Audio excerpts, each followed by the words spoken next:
ongezeko la upako na nifanya nijidai. Naona fahari kwa Mungu aliye hai, sijivunii kuweza, najivunia neema. Kwa damu ya Golgotha nimefanywa chombo chema, nishakuwa mtu mzima tofauti na zamani. Zamani ukinikwaza naondoka ibadani, wiki mbili wiki tatu sionekani kanisani. Nishakuwa mtu mzima, najua kusamehe, najua kuachilia uchungu siendelee. Ni mtu mzima kifikra na akili, nimefumbuliwa macho ya roho, nafsi na mwili. Nilikuwa sitoi zaka, hata pasta najua kifundisha matoleo naona kama nazingua.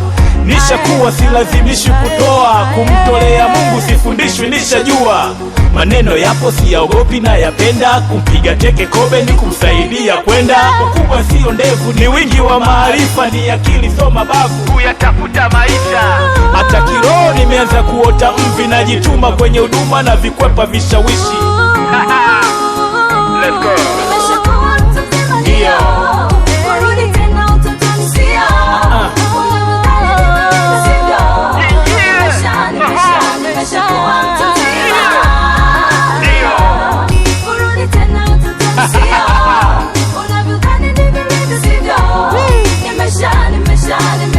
Kuzaliwa tu mkubwa, nimepitia utoto, nimekutana na makubwa, yamenipa changamoto. Kukosa kwenye ibada, kufundishwa maandiko, nimejifunza kwa shida kufikia hapa nilipo. Najua kukataliwa, najua mateso pia, kufichiwa uso wa Mungu, then najua kurudiwa. Haumwi mtu msamaha, hapa mbingu zinaongea. Kikwazika wetambaa, wenzako watapokea. Nasikiaga wakisema njoo huku muone Mungu, uambukizwa upako na baraka za Abrahamu. Kama Musa ufundishwa kuvuka bahari ya Shamu, njoo upande mbegu uvune kwa tabasamu.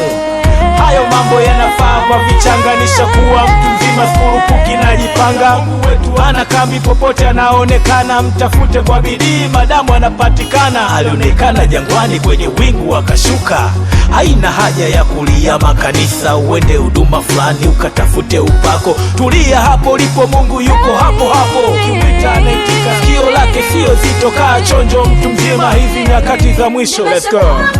Ndio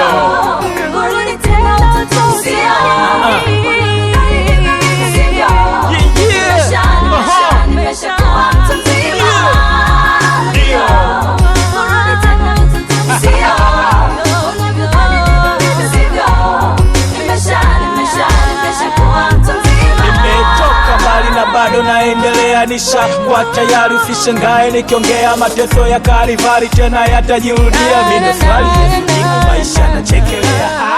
Utu wema, fadhili na hekima, hii inathibitisha umeshakuwa mtu mzima. Kiroho uko njema, so mgonjwa so kilema.